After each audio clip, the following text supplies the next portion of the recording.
speed.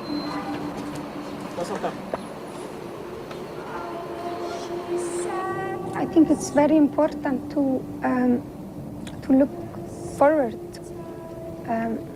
It's actually some optimism in looking forward to what's yet to come, and this kind of faith in that we haven't even started. You know, I think it's very common with how people think about music is that it's over. You know, all these great things have been written and it will never be done again, and which of course is ridiculous.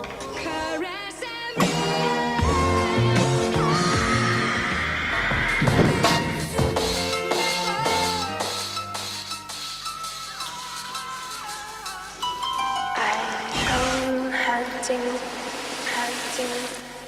this point, of course, I haven't got a clue what's going to happen. I thought I just needed to do one album on my own. And then I could go back and live happily in Iceland ever after.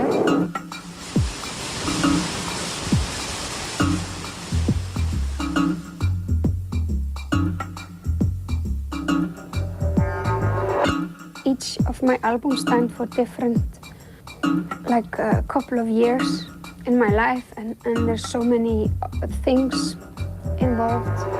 It's kind of hard to simplify it, you know. I mean, I could say a lot of things and they would be true, but let me just try one theory, which is that Debut and Post were like twins that were the two albums I did in London. And Homogenic and Vespertine are kind of, again, twins, but sort of exercising two different sides of my character. The most communicative one and the most solitaire one.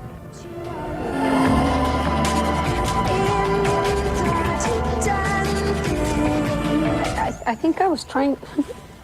My flower is not behaving.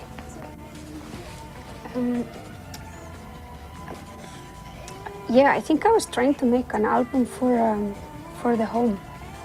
It's more humble in that way. It's not like a, you know, here's the money, here's the service, see you later. It's not like that. It's kind of more, yeah. And I guess that sort of tempo anyway was quite important for me. That you sort of stay alone in your house, tidy up things, read things, listen to records, and then in about a week's time or month time, you reach your peak. So you have to sort of earn it very slowly. And it's also seen that there is a little bit more of you in this record. That for each record it gets more and more of your heart, yourself. Yeah, I think the older you get, the better you get at what you do. I think it's sort of maturity sounds like a good idea to me. I think most of my favorite films or books or CDs were done by people who were around 50. So I have 15 years till I'm 50, so I hope maybe if I work hard, I will do a good album.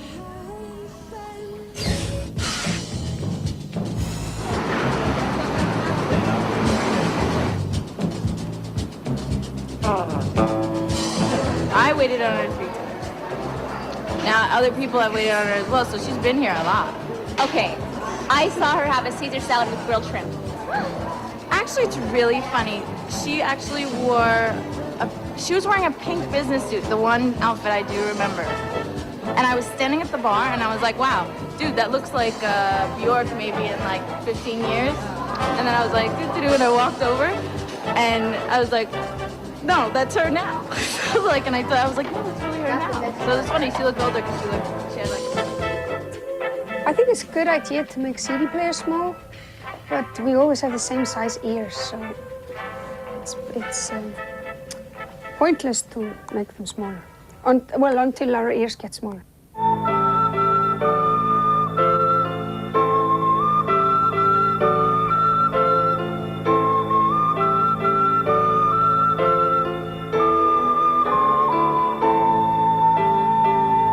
Okay.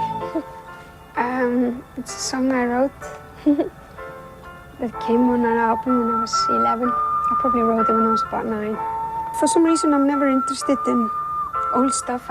Once I've done it, I want to move on.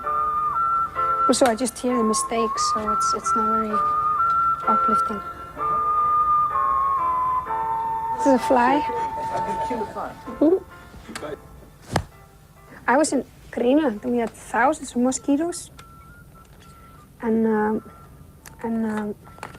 this is funny.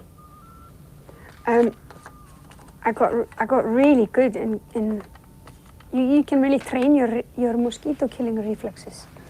It comes quick. First few days, not very good.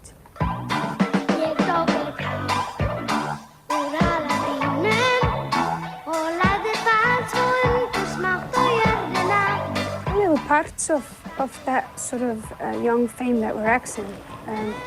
Me being a music fanatic and always spending all my money on records, and then being able to go to a studio and with all these grown-ups and show you how all the buttons work. I guess the attention I got from the streets and in my school, I did not like at all.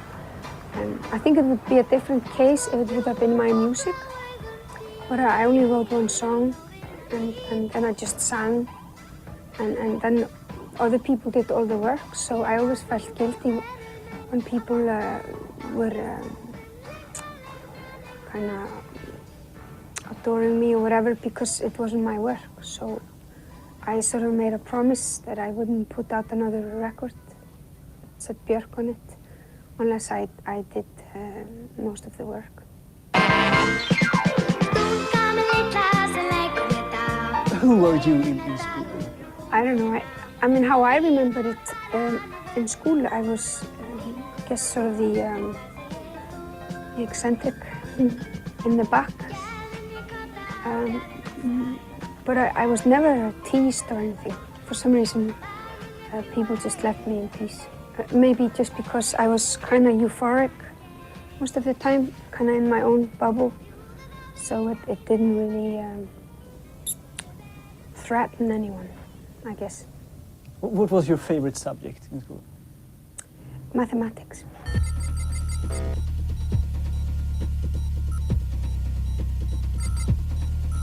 I think it's a known fact, actually, that if you go to university and you take, for example, mathematical students, almost all of them are obsessed with music.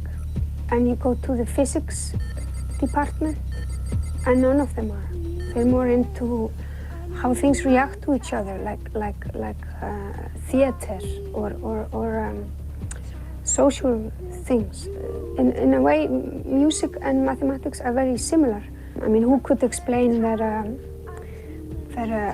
if you play a certain note 53 times and then another note 10 times, you get a certain emotion with most humans, and it makes no sense.